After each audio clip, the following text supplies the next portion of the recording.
And this is what, for me, create this global consciousness accelerator that will facilitate and support the health of individual. And you know what? That may happen. I will show you the map. So we designed a map on the website where you can see all the dot of people that has put their intention there. It's very now, in few months now we already have 1,000 people there, and it's just the beginning. So the project is to implement the gathering of critical mass of the world. We are looking for 1%. This is a lot of people that will focus on individual social coherence to generate more harmony, peace, and healing. Will you agree that 1,000 minds are more powerful than one? And then as it goes, I start to look around, and then of course I was invited by NEPA, the Pyramid Valley, and then I said, you know what? What will not be great if we can, at the same time we're doing this, we are connecting with community that has the same alignment. Like here, in Soltis, 5,000 people were meditating in this pyramid. 10,000 pyramid in India, maybe 100,000 people, in next Soltis. I don't know how many people, but when you have event here, we can coordinate online also an event where people gather together. So if you are 5,000 here, we can bring online maybe another 5,000 or 10,000, and then this will grow exponentially. So doing my trip, this is the idea, is to create friendship of people that align with the same goal. Because we cannot do the work, we have to work in cooperation. It's essential now.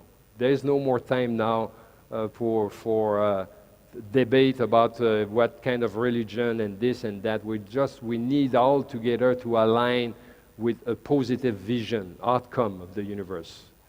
So, and creating a virtual platform, you allow possible to gather this million people on a daily basis. You follow me? So, but you have, at the same time, you can anchor with actual events that are going on all over the planet all the time.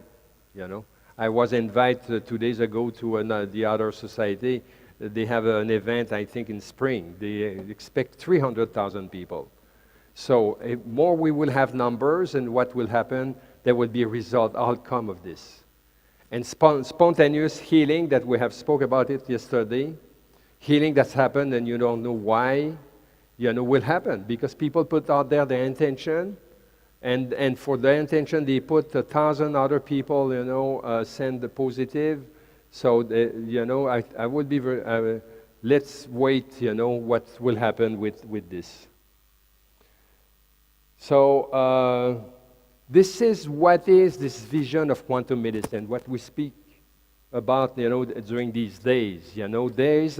There will be a lot of consequence of it.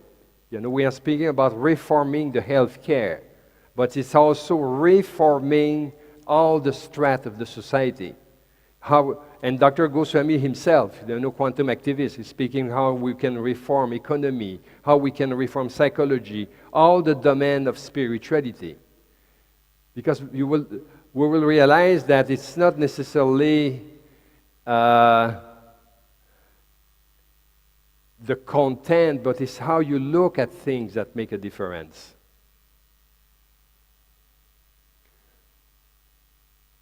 And this consequence will be on all type of society. Of course, we think America is a rich society, but you should see there is sometimes as many problems there than society that are less fortunate. So what is the science behind that? Because what I'm speaking about, people say, oh, you know what? And someone told me this. One of my friends, we study medicine together. And he was the kind of atheist, and I was the believer. And when I sent him the link of this project, you see, I think he liked me for that.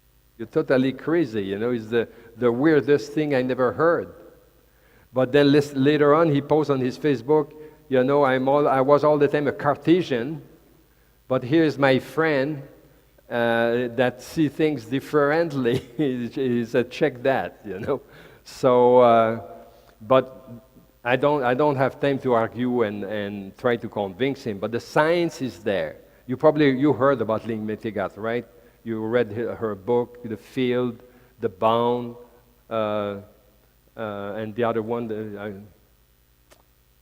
It's in the next slide. And she report all the research that has been done on that, you know, the fact that we can communicate at distance, that she is the architect of project of intention. She done a lot of projects proving that you can influence some demographic at distance. And 2 years ago, we done a research with her online, where we had 2 clients. We were brain mapping them, looking at their brain waves, and we had a community of about 9,000 people sending them their intention, and then we could see their brain mapping change. Their waves were shifting during that experiment. So, and it's not just that experiment. There's 100 other experiments that has been done that prove that if your intention can change the reality. So there is science there, and then we designed a course in our curriculum, the field, we call that the Trilogy Master Class. These are her 3 books: The Field, Intention, Experiment, and The Bound.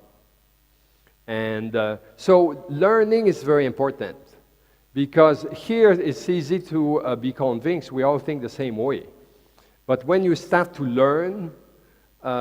Deepen your knowledge about this, and you study with some people that has mastered the field, add to your conviction to this reality. And these courses are available on individually on our university too. So scientific studies support that. Prayer, meditation to non-local intention can heal at distance. There is thousands of research.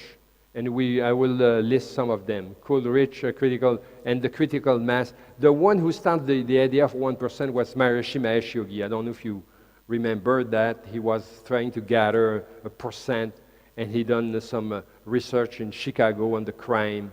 And later on, he had the project where he was sending CDs, you know, in a warm spot on the planet, and had some benefic effects. So the fact that it's some way you do this, you get the result, and then people get short of breath. This is where Noosphere project want to take that over. It's not just a one-time thing. It's create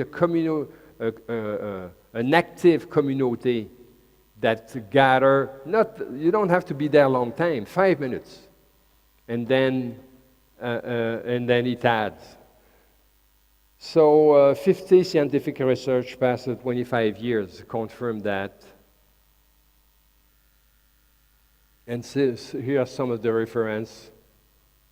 So they have used the most rigorous research method evaluation. They are hard and not hard to conduct, because you have just to repair some demographic, but of course people who want to destroy them can find some argument, but the science is there. You probably know heart maths that work with heart variability. They are also aligned with this kind of experiment, where but their approach is more to heart coherence. If you create more coherence, heart coherence, then you have an effect on your environment. They also the Global Consciousness Project to work with random generator numbers. So they try to see if random generator number, and they have, I think, hundreds of them computers all over the world. And when they have a massive event, you know, if they can shift the outcome of these random generator numbers. So there is a lot of research going on, and the project Noosphere will align with this community. I already spoke with Roland McCutchery and HeartMath, so we can all participate globally to this, to gather this million of people. This is his work now with the heart coherence. The benefit of meditation, I don't have to convince you with that. You all, most of you meditate here. But how come, the real question is, why, if there's so much benefit, so few people meditate? Or for so many people, it's like, what are you doing with your mind? Are you losing your time? It's like you sit in a chair, they look at you like you are sleeping or something. But the research is really there. There's no, I remember 40 years ago when I was starting to speak, or 30 years ago, about meditation, going in prison and hospital and trying to implement this in a health program. People will look at me like, where this guy come from? He's from one article, one day I read an article, was this curious doctor.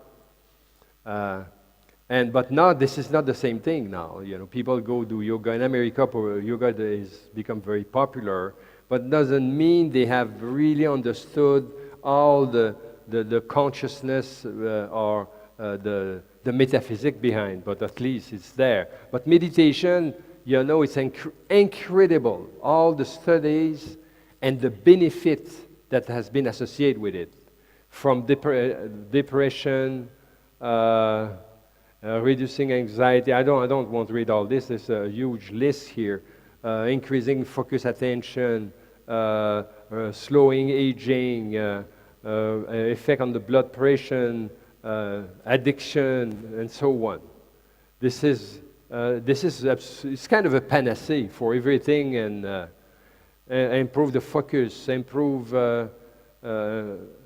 processing of decision, mental strength, pain tolerance, better than morphine, and so on. This has been proved. And 2 years ago, I was on one of the seminar of Joe Dispenza. You probably heard about him. And I have a slide about his book in a few minutes. And then we were doing brain mapping at the same time. And then I never had this brain mapping before. And because I'm a meditator now for so many years, and you start to can get used to your experience or some. Anyway, so he said, okay, sit there, and he said, how long you want to be there? I said, 10 minutes. But then I get caught in a kind of a trance or meditation, and then he was able to map, and this was very interesting to see, and this is the result they are speaking about. The way I was able to, the level of coherence, and then the capacity of focus. So it's like you are out of the chart for all these parameters. Then usually people doesn't have, because you are doing meditation for so many years. And then there was a time where I got in a very specific moment of you have all this, I guess, this morning that was so intense. The meditation, and then you can see now, they were speaking the time about alpha, beta, delta, but you have also gamma waves that are these waves of ecstasy or some way. So we are in a time now that the brain chemistry of hundreds people now are shifting. Years ago, I remember when I started to get interest in this research, they were speaking about altered state of consciousness. And now, because we have crowd and thousands of people meditating, we will be able to reveal that in the next decade. The chemistry, the brain circuit of people who are doing meditation.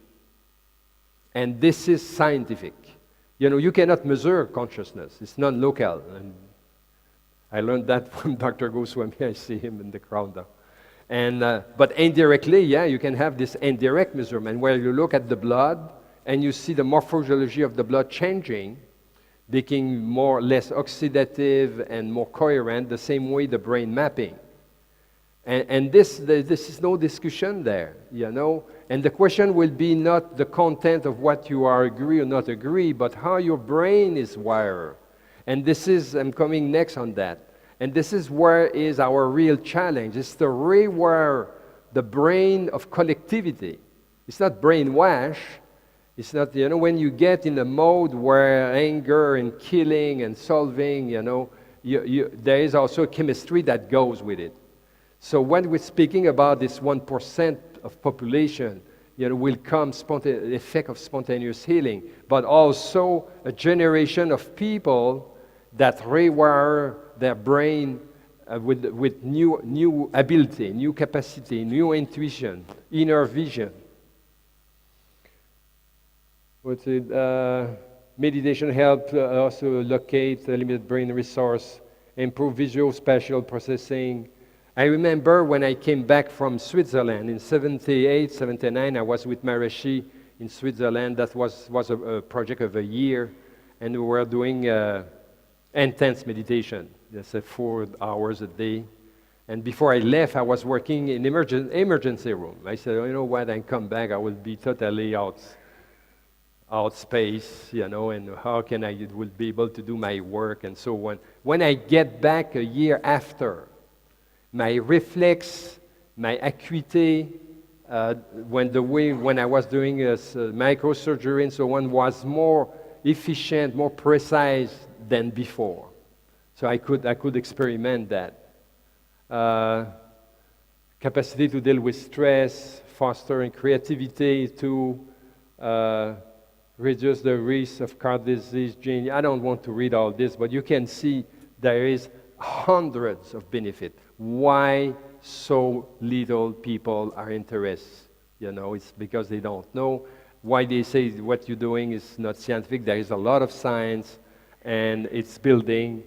And as we build this community to the Noosphere, as you build this project of pyramids, gathering more and more people together, we start to create, in the next decade, a new standard for humanity.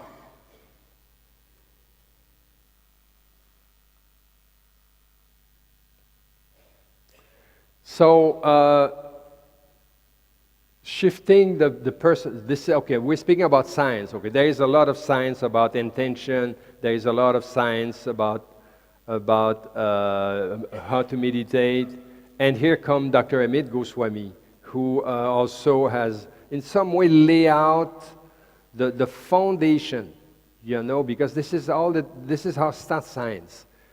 Before you go in the application, you have to go in the foundation, and this has to be that has been the work of Dr. Goswami to define this part.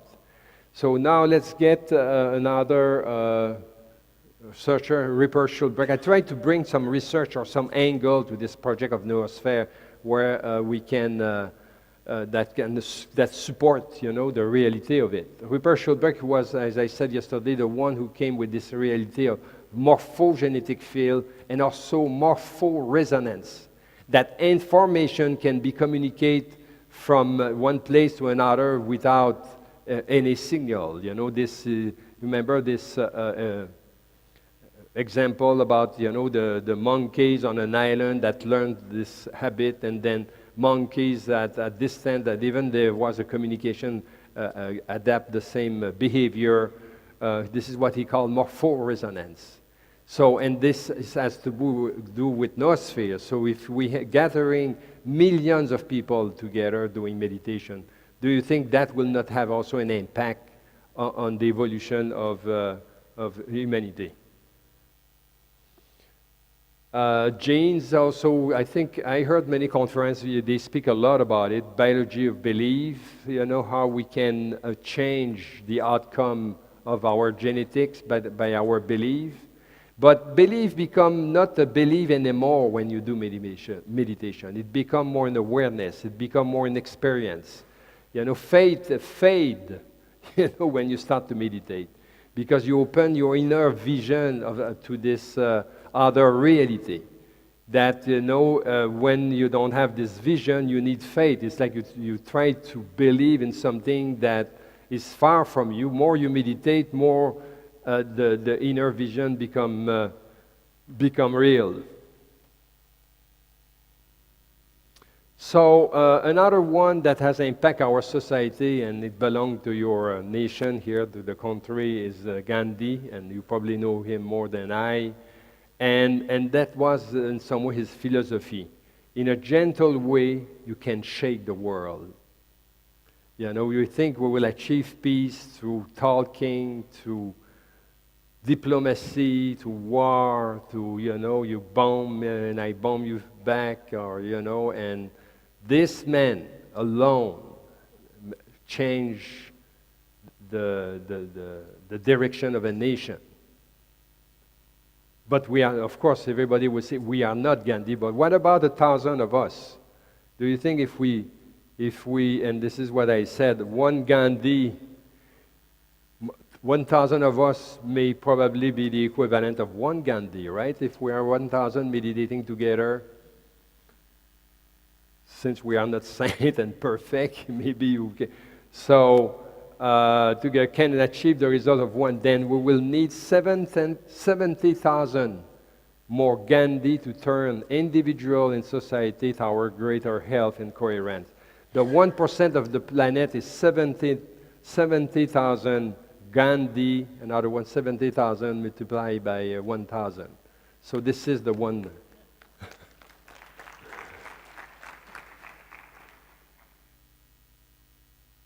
It's not beautiful?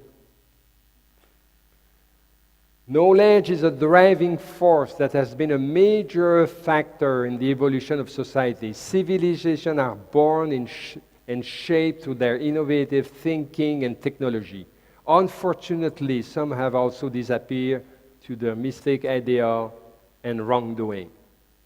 We are at this crossroad now. And this is why we need to be educated. Now, coming here to this event is a way to reinforce what you already have intuited during your meditation. Meeting other people that align with this vision, you know, reinforce, and then study is another way to do it. Learn. And I think Patrick G. told me he's the one who, you know, all the time, you know, read this book and, you know, read about this master, and probably he's agree with that. Learning is also a path where you reinforce your intuition. And this is why, you know, college and university are so important. So what can be done, or what can we do? Obviously, the only thing we can do to cleanse the toxicity from the Noosphere is to each of us exercise a positive influence. So scientific knowledge based on the principle of quantum physics is the revolutionary seed of information need to reverse toxicity. This is what is the Noosphere project. You know, we need to, you know, entangle together physical, where people group, so together, with ongoing virtual platform where people easily can get and send their intention and link. So, of course, this Noosphere is very close to the project of university. It's also about education and you know, changing you know, the perception of health and wellness. Now I'm getting in the rewiring the brain. You probably have seen this movie, so you will probably think I've seen all the movie, Star Wars and Avatar. And I don't know if you remember in this movie,